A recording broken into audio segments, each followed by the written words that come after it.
গত 5ই আগস্ট আওয়ামী লীগ সরকারের পতন ও শেখ হাসিনা দেশ ছেড়ে পালিয়ে যাবার পরে বিএনপি এবং জামায়াতে ইসলামীর মধ্যে নির্বাচন নিয়ে মতভেদ দেখা যাচ্ছে।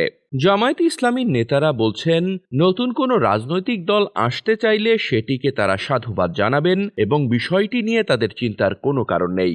জামায়াতে ইসলামীর প্রচার সম্পাদক মতিউর রহমান আকন্দ বলেছেন, এখানে নতুন কেউ যদি আসে সেটা তো তাদের ডেমোক্রেটিক। আমরা মনে করি না যারা দীর্ঘদিন যাবৎ রাজনীতি করছেন তাদের জন্য কোনো নতুন রাজনৈতিক দলের আবির্ভাব ঘটলে কোনো চ্যালেঞ্জের কারণ হবে। তিনি বলেন, জোট এক সময় ছিল, সে সময় আওয়ামী লীগের বিরুদ্ধে জোট হয়েছিল অপশক্তির হাত থেকে দেশকে উদ্ধার করার জন্য।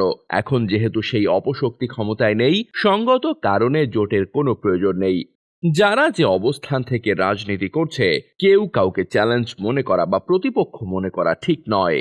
জামায়াতে ইসলামী বিভিন্ন ইসলামপন্থী দল ও সংগঠনের সাথে রাজনৈতিক মোর্চা গঠনের সম্ভাবনা নিয়ে আলোচনা করছে। সেরকম একটি জোট হলে রাজনীতিতে নতুন মেরুকরণ হবে বলে মনে করছেন অনেকে।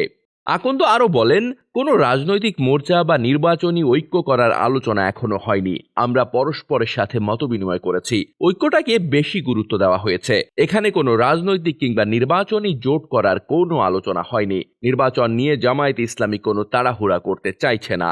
অনেকে মনে করছেন, নির্বাচনের জন্য যত বেশি সময় পাওয়া যাবে জামায়াত তত বেশি নিজেদের গুছিয়ে এনে ইতিবাচক ভাবমূর্তি তৈরির চেষ্টা করবে। সেক্ষেত্রে বিষয়টি জামায়াতকে রাজনৈতিক সুবিধা দেবে নির্বাচনে। মতিউর রহমান আকন্দ বলেন, নির্বাচন যদি সুষ্ঠু নিরপেক্ষ না হয় এবং মেশিনারিগুলি যদি সঠিকভাবে কাজ করতে না পারে, সেক্ষেত্রে নির্বাচন পরে হলেও যা, আগে হলেও তাই। সেজন্য আমরা গুরুত্ব দিচ্ছি সংস্কারের ওপরে। পরে নির্বাচন হলে জামায়াতের সুবিধা, আগে হলে অসুবিধা, বিষয়টা এমন নয়।